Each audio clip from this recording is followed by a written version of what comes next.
Halo pemirsa, Assalamualaikum warahmatullahi wabarakatuh. Senang sekali saya Sandy Manapa bisa kembali hadir menyapa Anda di Bangga Jateng spesial Warawiri Kota Kudus. Nah, di episode kali ini spesial untuk Anda. Sekarang kita akan mengangkat atau membahas tema rumah adat Kudus. Wow.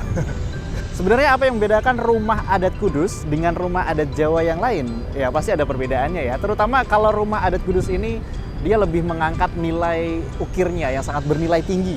Nah, seni ukirnya ini yang memang lebih banyak ditonjolkan. Jadi ada gebyok pada aksen-aksen di rumah adat Jawa ya pasti ya.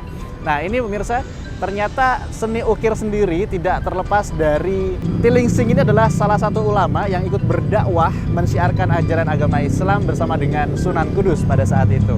Nah, sedikit terkait dengan Tilingsing mungkin tidak asing ya. Ada nama jalan Kiai Tilingsing dan banyak sekali kita dengar.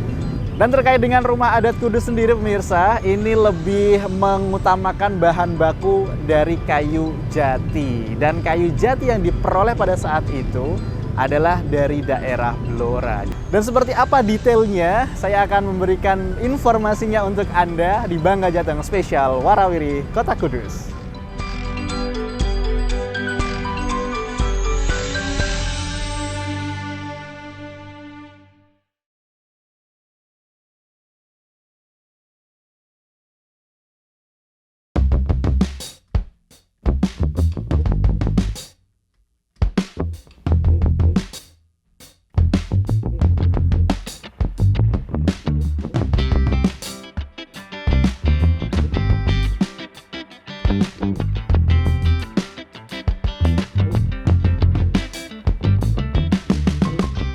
Oke, sepengetahuan saya, keberadaan rumah adat di Kudus itu tidak bisa dipisahkan pada masa Islam. Ya, pada masa Islam dengan demikian itu adalah pada masa-masa zaman kewalian gitu. Tetapi rumah itu sendiri nanti mencerminkan beberapa kebudayaan. Ya, tidak hanya masa Islam, tetapi di rumah itu ada mencerminkan kebudayaan Islamnya, kemudian kebudayaan Hindu begitu, dan termasuk kebudayaan Cina. Jadi menurut saya keberadaan rumah adat Kudus itu cerminan dari berbagai kebudayaan yang pernah ada di Kudus begitu.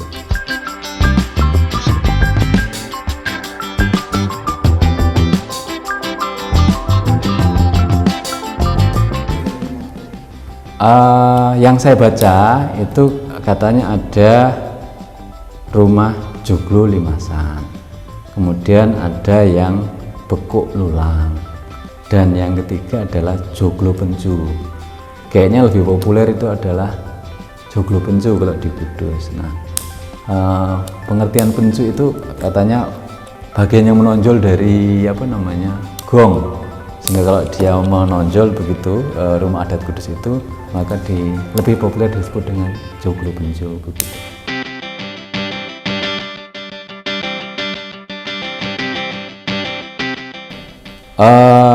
Ya, saya melihat selain persoalan kebudayaan tadi begitu, yang cerminan dari berbagai masa begitu, tapi menurut saya filosofinya juga harus kita perhatikan. Jadi rumah di situ berperan sebagai tempat tinggal, ekspresi begitu, sekaligus ada nilai-nilai filosofi.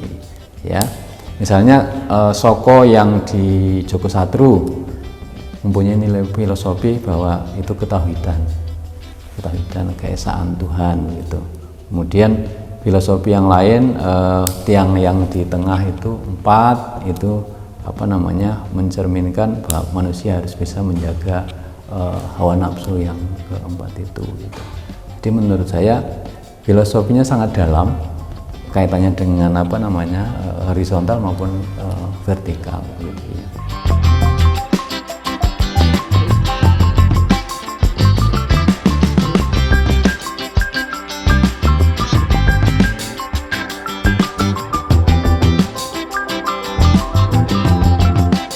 Ya, kalau dikatakan 100% asli mungkin ya perlu pengecekan ya. Tapi menurut saya di daerah Kudus Kulon itu ada beberapa, di antaranya yang saya tahu itu di sekitar Langgar Dalem. Ya, di sekitar Langgar Dalem Kemungkinan itu masih asli karena dibangun mungkin tahun 1700-an gitu. Itu yang bisa kita salah satunya ya, salah satu kan di sana juga banyak rumah-rumah adat kudus seperti itu.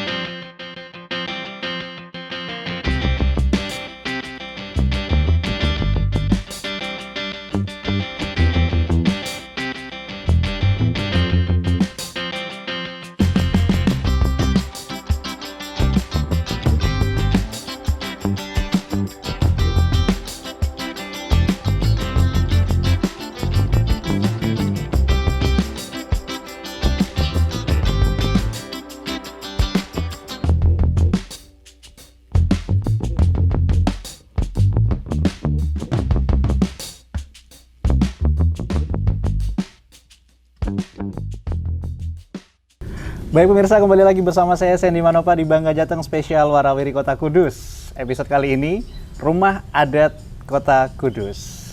Ya, seperti yang Anda lihat, saya sudah berada di depan Rumah Adat Kota Kudus dan sekarang saya sudah bersama dengan pemilik Rumah Adat Kudus ini.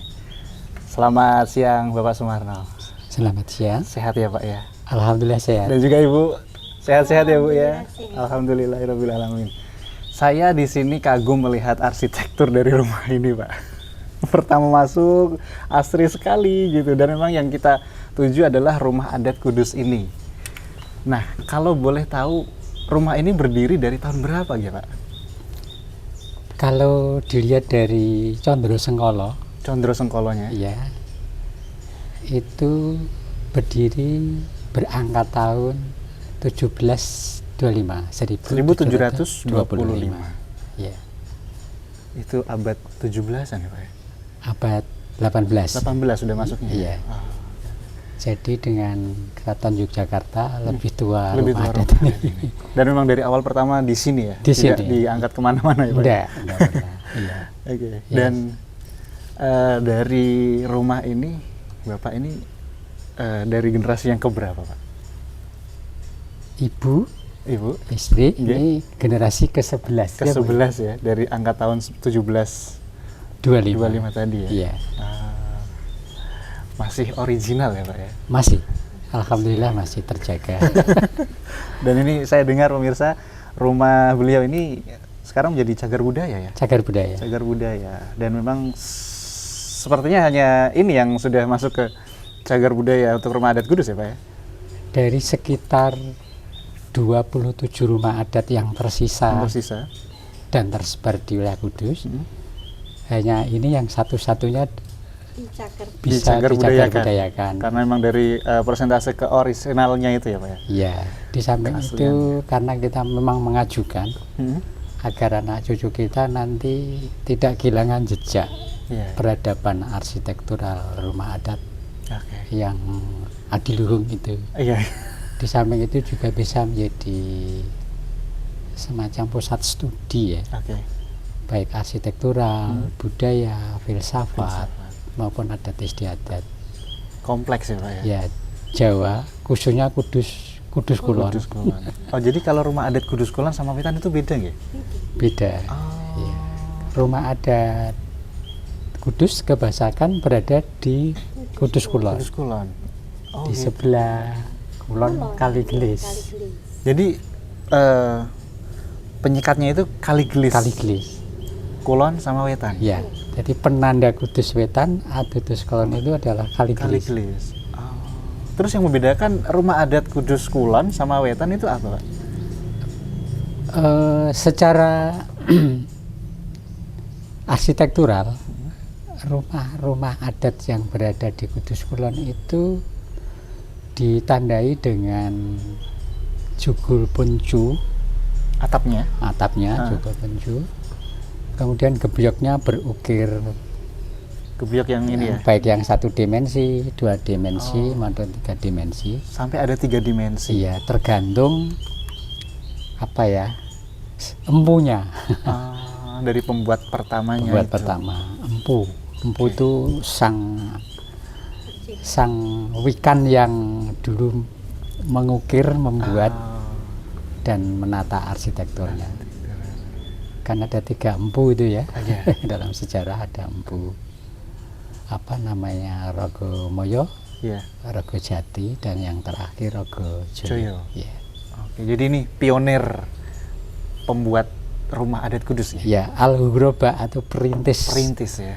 Pembuat rumah adat itu sebenarnya keluarga Sunan Kudus. Dari keluarga Sunan Kudus. Tapi ahlinya itu empunya itu yang pertama adalah Rogomoyo. Rogomoyo adalah murid kinasih dari seniman ukir yang diboyong oleh Sampokong atau Laksmana Chenghu. Berasal dari Yunan ya, yang namanya Selingsing. Selingsing. Nah, sekarang ada diabadikan buat nama jalan ya kalau tidak salah ya. Untuk Kiai Selingsing ya, nama jalan. Nah, Rogomoyo adalah murid pertama dari Selingsing. Ya. Seniman ukir yang dibawa muibah kebudayaan kenusantara yang ke-6 oleh Laksmana Chenghu. Tukar budaya. Nah, tukar budaya. Jadi seni mengukir memahatnya ini diajarkan ke Mbah Rogomoyo tadi. Rogomoyo, dan Rogomoyo itu sebenarnya murid dari Sunan Kudus. Santrinya Sunan Kudus. Karena proses alih keterampilan ilmu dan seni ukir dari Selingsing kepada santri-santrinya Kanjeng Sunan Kudus itu sekitar 1432 sampai 1436. Antara 4 tahun itu ya? 4 tahun. Karena memang mengukir perlu waktu, kesabaran, dan ketelitian. Jadi Pak, kalau ada pemisah Kudus Kulon, Kudus Wetan dari 3 perintis rumah adat Kudus, ini dari 3 ini yang membuat berbeda di Kudus Wetan, itu yang mana ini? Nama dari 3 nama tadi Pak? Di Kudus Wetan pun ada ya dibuat, tapi kebanyakan mereka juga kerabat dari keluarga-keluarga bangsawan dari Kudus Kulon, Tempodu. Kebanyakan rumah adat yang berada di Kudus Wetan itu ukirannya tidak pepak, Mas. Oh, jadi lebih ke ukirannya yang lebih menonjolkan. Iya, itu Kudus Kulon itu lebih pepak. Kalau Kudus Wetan biasanya kayak ya cuma sekedar ada nempel, ada ukiran gitu. Iya. Jadi tidak sesempurna yang ada di Kudus Kulon. Tapi meskipun di Kudus Kulon sendiri juga ada rumah adat yang ukirannya sederhana, ada gitu. Nah, sampai hari ini itu 3 generasi empu pengukir itu masih ada jejak arsitekturalnya, baik yang Rogomoyo, Rogojati, maupun Rogojoyo. Nah, dalamnya Bu Fatha ini, rumah ini, ya, ini generasi kedua. Rogojoyo, Rogojati. Yang Rogojati. Kalau yang generasi pertama itu rumahnya yang Museum Kretek. Oh, yang di Museum Kretek. Ya, Museum Kretek itu Rogomoyo. Itu dulu berasal dari Jagalan. Jadi desa Jagalan. Kampung Jagalan. Ya, itu bagian dari Langgar Dalam. Kemudian ditempatkan di Museum Kretek. Oh iya. Kan rumahnya agak kecil gitu ya. Tapi ukurannya lebih besar ya. Lebih agak-agak besar. Lebar ya. Meskipun itu generasi pertama, tapi bukan tahun pertama. Ada yang lebih tua lagi. Yaitu peninggalan dari keluarga Sunan Kudus. Ada di Langgar Dalam. Masih ada di Langgar Dalam. Cuman keasliannya sudah agak berkurang atau gimana? Masih asli. Murni 100%? 100%. Jadi cuma ya memang sederhana ukirannya. Itulah yang saya dengar merupakan karya pertama dari Rogomoyo. Ya, masih ada. Di Langgar Dalam juga? Di Langgar Dalam. Kapan itu? Sering kok dikunjungi oleh walking tour itu. Mas Hidayat ya? Iya. Asalan itu yang pertama di sini. Mungkin yang kedua yang di bawah ke Museum Kretek itu. Yang ketiga ke Boyong ke Jogja. Dibawa ke Jogja. Ya, itu Rogomoyo. Jadi memang tidak lepas dari sejarah pemirsa ya, rumah adat Kudus. Dan ada istilah joglo pencu, ada tumpang limo, pitu, songo. Itu apa sih Pak maksud dan maksudnya tafsir dari istilah-istilah tersebut? Iya. Jadi rumah adat Kudus itu adalah rumah yang dibuat berdasarkan nilai-nilai adat yang dipegang teguh oleh masyarakat Kudus Kulon tempo dulu. Oke. Modelnya joglo pencu. Jadi joglo pencu itu model rumah adatnya. Joglo pencu. Atapnya itu ya? Iya. Atapnya. Atapnya ini menyimbolkan sebenarnya stupa Borobudur. Stupa. Stupa. Oh. Jadi rumah adat itu selalu gentengnya gitu selalu ya? bersusun 3. Oh. Stupa Iya. itu kan termasuk kalau di Borobudur kan masuk kategori Arupadatu ya. Di bawahnya ada ruang kedua namanya Rupadatu dan yang Di ruang bawahnya paling lagi? bawah namanya Kamadatu. Kamadatu. Ini diilhami oleh Kamadatu, Arupadatu Rupadatu dan Arupadatu. Ini yang kesini ini Kamadatu, agak kesini itu Rupadatu dan yang ke Di atas. atasnya. Oh, Jadi melambangkan itu ya? simbol hubungan manusia dengan sang Khalik ya. Kalau di Borobudur kan simbol hubungan religiusiat antara sang Buddhis dengan Iya. sang yang Maha Khalik Iya. yang kuasa. Ini pun dari maksudnya ada mungkin ada apa namanya dari Candi Borobudur masih ada kaitannya dengan arsitektur dari joglo pencu Joglo. ini ya. Jadi joglo itu diilhami oleh arsitektur Bangunan Candi itu. Borobudur. Makanya disebut omah ya. Disebut omah oleh karena manusia pertama itu kan berada di bawah langit dan di atas Di atas tanah. bumi. Iya. Jadi omah itu tempat pertama orang tinggal. Jadi omah itu akhirnya mensimbolkan tempat tinggal. Iya. Jadi dia adalah simplifikasi dari langit dan omah Di antara. di antara. Omah. Ya, itu. Terus joglo pencu ini ruangannya itu tata ruangnya juga 3. Oh. 1, 2, 3. Dari depan, tengah. Tengah. Nah, ini juga diilhami oleh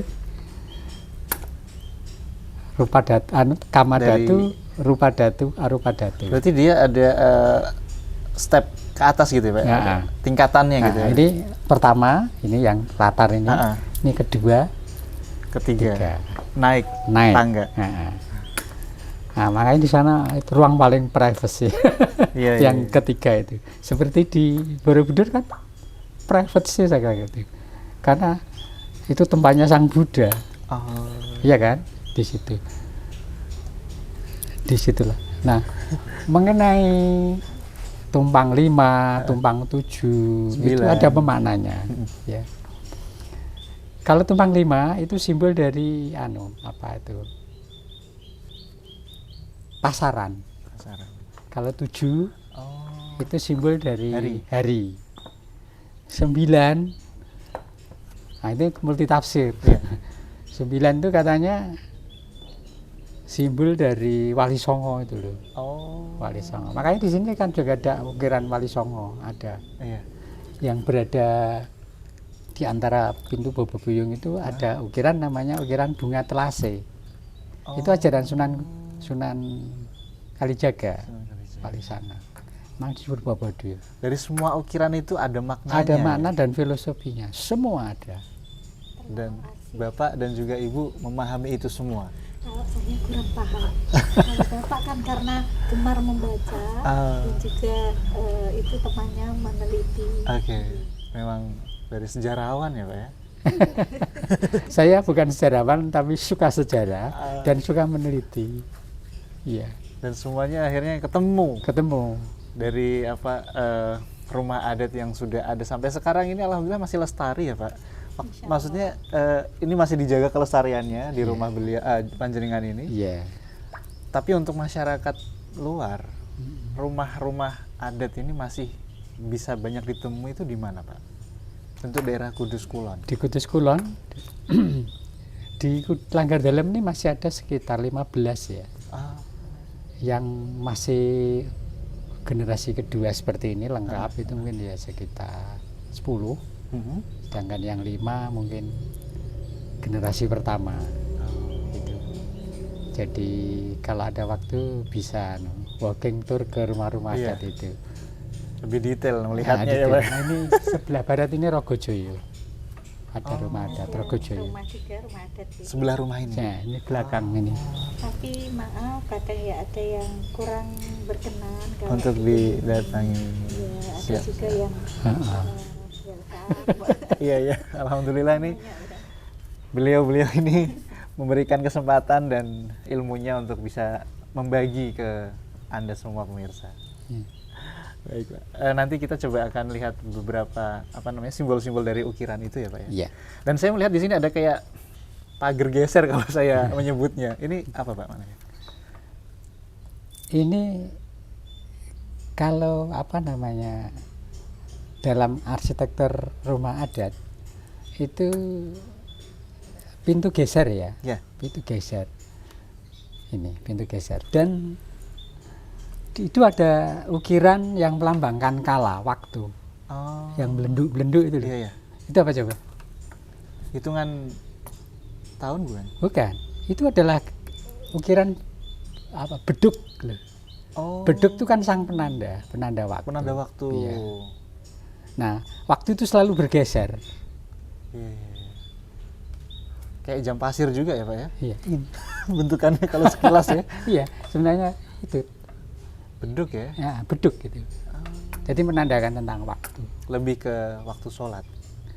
Ya, semua waktu karena di dalam nilai-nilai keislaman itu waktu kan harus betul-betul dipegang, dijalani, diisi dengan kegiatan-kegiatan yang bernilai.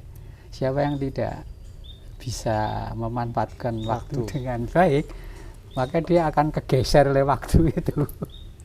Iya. Dan waktu itulah yang bisa menutup atau membuka seseorang untuk naik atau turun. Oh. Filosofinya Maknanya dalam di situ. sekali filosofinya. Di situ makanya ditempatkan di pintu geser. Ini. Maka hati-hati bermain dengan waktu. Itu diilhami oleh surat Al-Asr ya. Wal asri innal insana lafi khusrin. Ya. Semua manusia itu kalau tidak berpegang teguh pada waktu, Waktu. rugi. Sangat rugi. Karena tidak bisa diputar waktu ya, Pak ya. Tidak bisa dibuka. Tidak bisa kembali. Digeser bisa. Digeser bisa. Benar-benar. Digeser. Menarik sekali ini, meluas kemana-mana jadi ya, terkait dengan rumah adat tapi bisa banyak tafsir, banyak ilmu yang didapat ya, Pak ya. Iya. Jadi rumah ini menghasilkan berapa banyak sarjana. Oh. Ada yang melihat dari ornamennya, ada yang melihat dari antropologinya, ada yang melihat dari arsitektur kajiannya, Kajiannya. ada yang melihat dari tata ruangnya, ada yang melihat dari sejarahnya, ada yang melihat dari nilai-nilai budaya yang ada, dipegang, dijalani oleh keluarga. Oh. Gitu. Nah, Pak Tri itu termasuk yang Pak Trianto dari Potro Yudan. Potro Yudan. Nah, Jepara. Itu meneliti tentang makna-makna simbolik dari ukiran rumah adat Kudus. Oh. Jadi semua simbol-simbol. Simbol-simbol ukiran. Mana simboliknya apa? Semua ada, termasuk ukiran kayak bunga, kelir apa segala macam. Ada. Ya. Bermakna. Makanya tadi ketika Bapak bacakan tadi apa yang di bawah itu, Pak? Chandra Sengkolo. Saya bingung melihat ini membaca nggak ada tulisannya tapi bisa dibaca kayak baca tulisan gitu. Iya. Ternyata dari simbol-simbol tadi ya, Pak ya. Ada naga, terus ada raksasa, burung. Dibaca kayak baca kalimat utuh. Matahari. Surya. Ya. Dan itu semua makna hidup ya, Pak ya? Makna hidup. Nah, itulah jasa dari Rogomoyo. Jadi rumah itu tidak sekedar menjadi tempat tinggal, Tapi rumah adat itu dibuat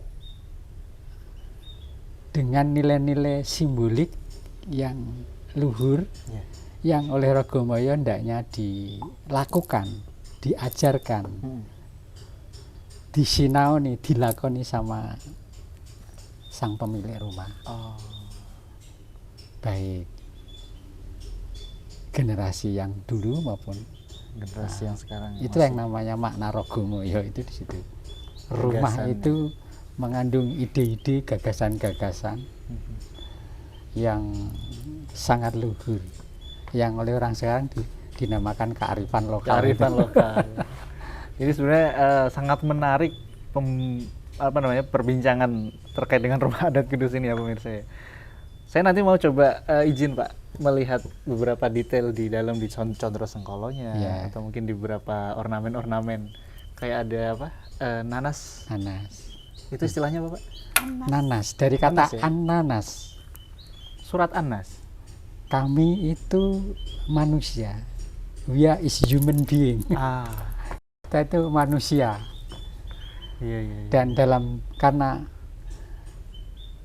konsep pembuatan rumah adat itu didasari oleh pendekatan antroposentris, rumah itu dibuat oleh manusia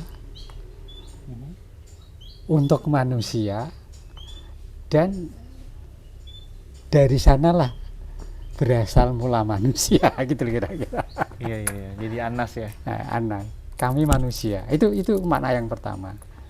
Makna yang kedua bahwa mengapa simbol nanas itu diletakkan di ruang Jogo Satru, di pintu utama. Ini di muka pintu pertama. Pintu itu disebut pintu Bopo Biyung. Manusia itu kan lahir dari Bopo Biyungnya. Semua manusia. Bapak Ibu. Berarti Bapak Ibu. Ya. Nah, kedua ditempatkan di ruang Jogo Satru, ruang tamu. Itu memiliki makna bahwa manusia itu sejajar. Manusia itu sama. Tidak boleh membeda-bedakan, tidak boleh. Tidak menghormati, tidak boleh. Malah namanya ruang Jogo. Jogo itu menjaga, Satru itu musuh. Jangan sampai di sini terjadi permusuhan, tapi yang ada adalah persaudaraan. Gitu. Fungsinya Jogo Satru untuk mengakrabkan persaudaraan. Nah, ini dialami oleh filosofi Cina kan, bahwa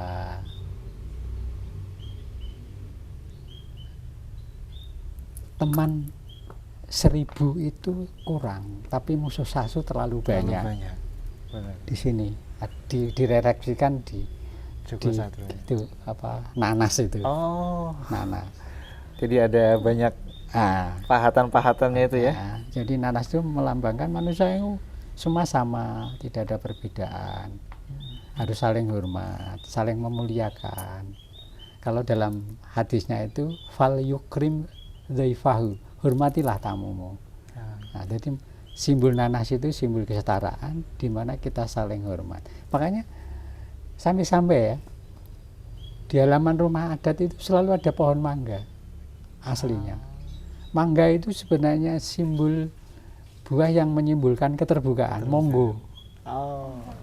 Monggo. Buah mangga. Buah mangga ini ada. Ini buah mangga. Peletakannya bisa 1 kanan kiri. Kanan kiri. Bisa 1 saja itu. Jadi mangga ada 6 tanaman keras yang harus ada di rumah adat. Dan itu mensimbolkan hubungan sosial.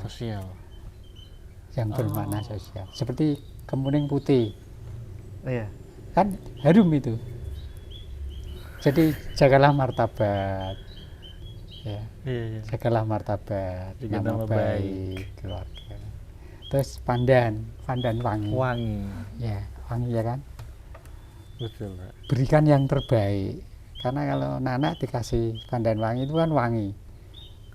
Jadi kalau zakat ya berikan beras yang terbaik.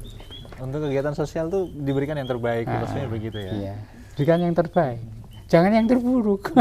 Yang terbaik. Kalau bisa lebih baik dari apa yang kita konsumsi. Nah, terus pohon jeruk Bali. Karena jeruk Bali sekarang agak punah, lalu saya tanami pamelo. Pamelo. Sebenarnya kan sama ya? Sama, itu varietas saja dari Iya. jeruk Bali. Kemanapun kita pergi, adalah harus kembali ke rumah. ke rumah. Oh. Ingat, ingat. Jadi lambang kesetiaan sebenarnya. Oke. Alhamdulillah ya Pak ya. Nah, terus lagi suruh, Sirih. sirih. Oke. Sirih itu yang temurose, Oke. iya toh? Itu kan lambang keseimbangan, lambang keserasian sebenarnya. Iya. Suruh yang ketemu rose itu. Dan itu memang sepantasnya memang ada di rumah-rumah. Tidak hanya rumah adat Iya. aja ya Pak ya. Jadi sepahit Baik, kalau apapun kehidupan, tirulah sirih. Walaupun digigit tuh pahit, tetapi dia adalah daun yang melambangkan keserasian. Iya. Kerangka-kerangkanya itu. Pak, tambahan sedikit, rumah adat Kudus itu saya kemarin sempat dapat informasi menghadap ke selatan dan ke utara, Pak. Itu benar tidak? Ke selatan, Ke selatan, sebagian ya, Pak? besar. Ah. Jadi itu menyangkut kepercayaan yang berkembang waktu itu ya. Oke. Eh, Menghadap ke laut selatan. ke laut selatan itu dimensi Javanologi. Oke. Terkait ke sana juga. Ke sana ada mitos kan, mitologi. Tapi dari sudut arsitektural, mengapa dihadapkan ke selatan? Karena sinar matahari dari Timur. timur, jadi untuk melindungi ukir-ukiran supaya tidak kena matahari langsung. Jadi ada pemaknaan tafsir dari beberapa sisi, Iya, dari sisi. segi arsitektur terkait dengan ukirannya biar awet. Awet. Makanya yang rusak kan biasanya sisi kiri ya, Pak. Kiri. Sisi kiri. Sebelah sana. Karena tapi ini selamat karena ada tembok besar. Iya. Benteng ya Pak ya. Dan ada angin selamat. Alhamdulillah Pak. Di sana anginnya di hadang masjid, sini tembok besar ya. Situ juga ada rumah besar. Jadi Makanya ini rumah adat Kudus yang masih asri, memang asri beneran di depan halamannya yang dijaga tanamannya ini. Wah, keren sekali. Pak. katanya baiti janat. Saya tidak nanti. Senyaman mungkin ya Pak. Iya. Berusaha lah Oke. memanfaatkan sebaik mungkin, senyaman mungkin Oke. karunia Allah itu. Baik Pak, ini terima kasih kita sudah dikasih kesempatan untuk bersilaturahmi ke sini dan diberikan ilmu terkait dengan rumah adat Kudus. Nanti kita coba mau lihat beberapa poin yang detail dari ukiran-ukiran yang ada di rumah ini Pak. Mohon izin. Monggo. Oke. Terima kasih banyak ya. Iya, sama-sama. Baik pemirsa, itu obrolan kita dengan narasumber kita dan juga pemilik dari rumah adat Kota Kudus yang sampai sekarang masih dijaga keasliannya, dan beliau ini adalah merupakan generasi ke-11 dari pertama kali rumah ini berdiri. Jangan kemana-mana, tetap bersama saya Sandy Manopa di Bangga Jateng Spesial Warawiri Kota Kudus. Nah itu pemirsa, pembahasan kita tentang rumah adat Kudus yang memang terlihat berbeda dari rumah adat yang lain ya. Dan memang rumah adat Kudus sendiri ini berorientasi ke utara dan ke selatan. Ke utara dan selatan, kenapa? Kalau ke utara itu lebih menghadap ke Gunung Muria. Jadi kalau ke selatan, ke pantai selatan. Seperti itu sih, laut selatan gitu ya. Wow, jadi memang banyak sekali keunikan dari kebudayaan di Kabupaten Kudus sendiri pemirsa. Baik, itu tadi pembahasan kita tentang rumah adat Kudus, dan sampai jumpa di episode berikutnya bersama saya Sandy Manopa di Bangga Jateng Spesial Warawiri Kota Kudus. Saya pamit undur diri, terima kasih. Wassalamualaikum warahmatullahi wabarakatuh.